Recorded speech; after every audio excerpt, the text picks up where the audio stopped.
Shalom, shalom. I want to give our honor and glory to Yahweh Bashim Yahushua, this brother Ahlayah with the servants, right? So quick little lesson through the spirit, right? And we're going into like we are at war, right? Now when I say we are at war, I'm not saying, we are at war, we got tanks and weapons and guns and knives and bombs. I'm talking about actual spiritual war, right? We gotta understand that. Right, I'm gonna go to the precepts, we just gonna hop into it. So this book of 2nd Ezra chapter 7 and verse 57, it says, "Then he answered me and said, this is the condition of the battle," right? So battle is associated with war, right? So it said, this is the condition of battle which man that is born upon the earth shall fight. So we're in a battle in this thing, right? It says that if he be overcome, right, he shall suffer as thou hast said, right? And so you don't want to suffer in this thing. If you let this battle overtake you or destroy you, hey man, you're gonna suffer, right? It says, but if he get the victory, right? If he get the victory, he shall receive the thing that I say, right? And the thing that he's talking about, right, is the kingdom of everlasting life. Right, for this is the life where Moses spake unto the people while he lived, saying, choose thee life that thou mayest live. Right? And let's go to this right quick. Go to Deuteronomy chapter 30, and I want to say verse 19. Right? Because it said choose life.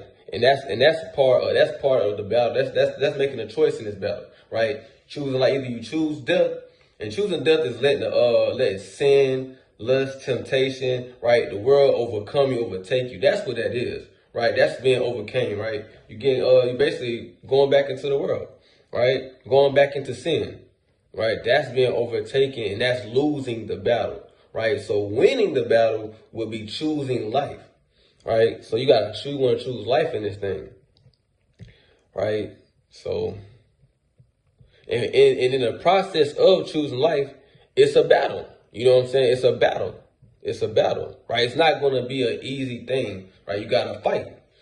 So boom, this is Deuteronomy chapter 30 and verse 19 to go with what it was talking about, the 2nd Esdras, right? Verse 59, 759. It says, Deuteronomy 30 and verse 19 says, I call heaven and earth to record this day against you, that I have set before you life and death, blessing and curse, right? Therefore, choose life. So you want to choose life, and that's going into keeping the commandments, right? Because we know the contrary of that is death, and because the way of sin is death, right? So we're gonna go to 2nd Timothy chapter 2, right? Because we gotta understand the Lord has chosen us, right? Each person in truth, the Lord has personally chose you, right, to be a soldier, right? I'm gonna get it. This 2 Timothy chapter 2 verse 3 says, thou therefore endure hardness as a good soldier of Yahweh HaMashiach. So as a soldier, you gotta endure the hardness, right? Because you're gonna in this battle, you're gonna have hard times. You're gonna have times where you're going through affliction. You're gonna have times where you're down, right? You're gonna have times with demons on your back, temptation, lust on your back, right? But you gotta endure hardness. You gotta be a good soldier. You gotta be a good soldier that's a good fighting soldier, right? Because a fearful soldier or a weak soldier, they're not going to continue to fight, right? They're gonna tuck tail. Right, it says, it's on 2 Timothy 2 and 4. It says, no man that warreth entangle himself with the affairs of this life. So as a good soldier, you shouldn't be entangling yourself with the affairs of the world, right? You shouldn't be doing that, because it's going to throw you off, right? It's going to throw you out of pitch. It's going to distract you, right? As a good soldier, you got to stay focused in this thing. You got to stay focused in this life. So you got to kind of break away from all distractions of the world, right? That he may please him who have chosen him to be a soldier, right? The Lord has chosen us to be soldiers, right? So we got to go through this thing. We got to fight. We got to endure hardness. And we also cannot be entangled with the affairs of this life, the affairs of the world, right? And you want to also, in the process of, going to war, right? You're going to make sure that your armor is right? You want to make sure that you got the right armor, right? Let's go to Ephesians chapter 6, and I'm going to go to verse number 11, right?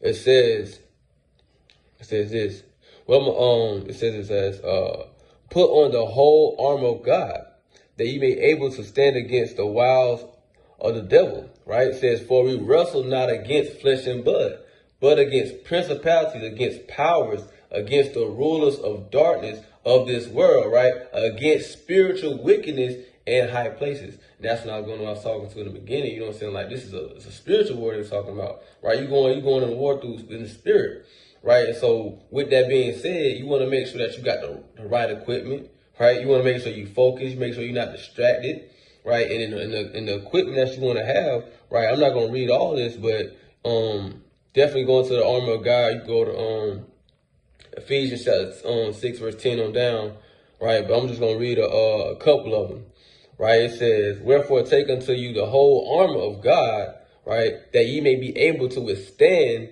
in the evil day, and having done all to stand, right? So you got to put on the whole armor of the Most High, right? So we go through a couple of them. It says, stand therefore having your loins girt about with truth. So you want to have your loins girt about with truth, right? And you know your loins is like your private areas and things like that, kind of close to your liver and things like that. And you need that protected, right, through the spirit. And having the breastplate of righteousness, right? And we know we're right here, the breastplate covers all this area right here, right? This is where your heart, your lungs, right? Your vital organs, right? You need these. You need this on, right? We need this when we go into war through the spirit, right? And I'm going to jump down to, like I said, I'm not going to read all of them, right? But I'm going to jump down to verse 17. It says, and take the helmet of salvation and the sword of the spirit, which is the word of God, right? So with that alone, you got your loins, they gird up, right, with the truth, right? You got the breastplate of righteousness, right? The breastplate of righteousness, right? Then it says the helmet of salvation, right? And the sword of the spirit, which is the word of God. And we need